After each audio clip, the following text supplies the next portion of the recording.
Hello friends, কেমন আছো তোমরা সবাই? তো নিয়ে চলে এলাম তোমাদের জন্য আরেকটা নতুন ভিডিও। গত 25শে জানুয়ারি রবিবার ছিল।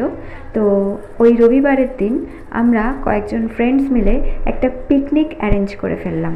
শীতকাল মানেই তো পিকনিকের আমেজ। তখনও শীতটা বেশ ভালোই ছিল, আর সরস্বতী পুজোটা সবে সবে গেছে, মানে 23শে জানুয়ারি সরস্বতী পুজো ছিল। আমরা 25শে জানুয়ারি মানে রবিবার আমরা পিকনিকটা অ্যারেঞ্জ করেছিলাম।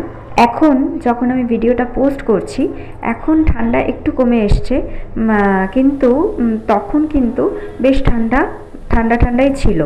তো সেই কারণে পিকনিকটা বেশ ভালোভাবেই আমরা মজা করে কাটাতে পেরেছি। পিকনিকের জন্য আমরা কোনো জায়গা মানে কোথাও যাইনি, আলাদা করে কোথাও যাইনি। এই যে এই দিদির বাড়িতে আমরা মানে পিকনিকটা আয়োজন করেছিলাম। দেখতেই পেয়েছো আমি ওইদিকে ভেজিটেবলসগুলো কাটছিলাম, আর দিদি এদিকে যে ভেজিটেবলসগুলো আমার কাটা হয়ে গিয়েছিল সেগুলো ভেজে নিচ্ছিল। অ্যাকচুয়ালি আমাদের পিকনিকের মেনু যেগুলো হয়েছিল সেটা আগে বলে দিই। আমাদের পিকনিকের মেনু ছিল ভেজ ফ্রাইড রাইস, চিকেন কষা, আর হচ্ছে একজন বেগুনি খেতে চেয়েছিল, তো সেই জন্য বেগুনিটাও আমরা মেনুতে রেখেছিলাম। তো এখন আপাতত চিকেন ম্যারিনেশন চলছে। তো দিদি এখানে মশলাগুলো বেটে নিচ্ছে মিক্সিতে, আর আমি এখানে যেগুলো চিকেনে মোটামুটি লাগবে, আমরা এখানে চিকেনের মধ্যে ক্যাপসিকাম দিয়েছিলাম, টমেটো দিয়েছিলাম, তো সেইগুলো একটু কেটে নিচ্ছি।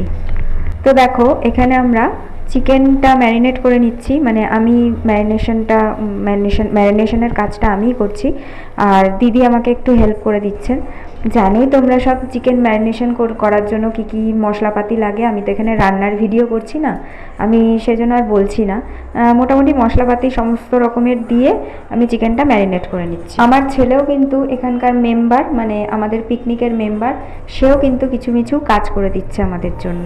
প্রথমে সবজি কাটায় একটু আমাদের হেল্প করেছে, তারপরে এই যখন চিকেন ম্যারিনেট করছিলাম তখনও কিন্তু একটু আধটু আমাকে মশলাপাতিগুলো এগিয়ে দিয়েছিল।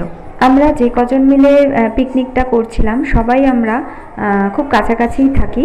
তো আমাদের কারোর বাড়িতেই খুব বিশাল বড় জায়গা নেই। তো এই দিদির বাড়িতে তাও যা একটু আধটু জায়গা আছে, সেখানেই আমরা ম্যানেজ করে আমরা এই ফিস্টটা অ্যারেঞ্জ করেছিলাম। ছোটোখাটো জায়গা হলেও মজা আনন্দটা কিন্তু আমাদের মধ্যে এন্তার ছিল, অফুরন্ত ছিল। তো যাই হোক, সব রকম মশলাপাতি চিকেনের মধ্যে ঢালা আপাতত হয়ে গেছে। এবার ভালো করে মেশানোর পালা।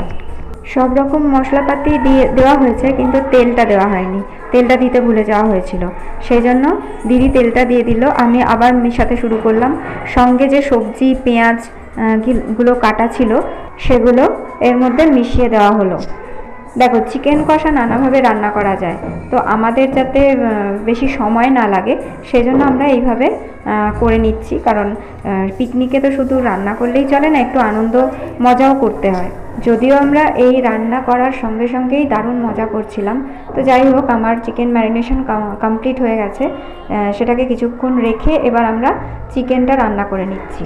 আর ক্যামেরার পেছনে যে আছে তাকে খুব একটা দেখা যায়নি, কেননা সে ক্যামেরা করছিল, মানে শ্যুট করছিল আমাদের এই অ্যাক্টিভিটিসগুলো। সেও আমাদের ফ্রেন্ড সার্কেলেরই একজন। তো যাই হোক, এবার ভেজ ফ্রাইড রাইসটাও রেডি করে নেওয়া হচ্ছে। বাসমতি রাইস দিয়ে রাইস কেনা হয়েছিল আমাদের এই ফ্রাইড রাইসটা করার জন্য। তো আমাদের ভাতটা রেডি হয়ে গিয়েছিল। এখন আমাদের এই সমস্ত সবজিপাতিগুলো যেগুলো ভাজা হয়েছিল সেগুলো মেশানো চলছে। এর মধ্যে আমরা নানা রকম সবজি দিয়েছিলাম যেগুলো শীতকালে মোটামুটি পাওয়া যায়, যেমন ফুলকপি, বিনস, গাজর, কড়াইশুঁটি, আর দিয়েছিলাম হচ্ছে কাজু বাদাম আর কিশমিশ। রান্নার জন্য আমরা দুজনেই লেগে পড়েছিলাম, মানে আমি আর দিদি, আর বাকিরা যারা ছিল তারা বিভিন্ন কাজে আমাদের সাহায্য করছিল। ব্যাস মোটামুটি আমাদের ফ্রাইড রাইস আর চিকেন কষা রেডি হয়ে গেছে। এবার আমাদের যেটা বাকি রয়েছে সেটা হচ্ছে বেগুনি ভাজা। সেই কাজটা আমিই করছি, কারণ দিদি তখন অন্য সবাইকে, মানে ওনার বাড়ির সবাইকে খেতে দিচ্ছিল।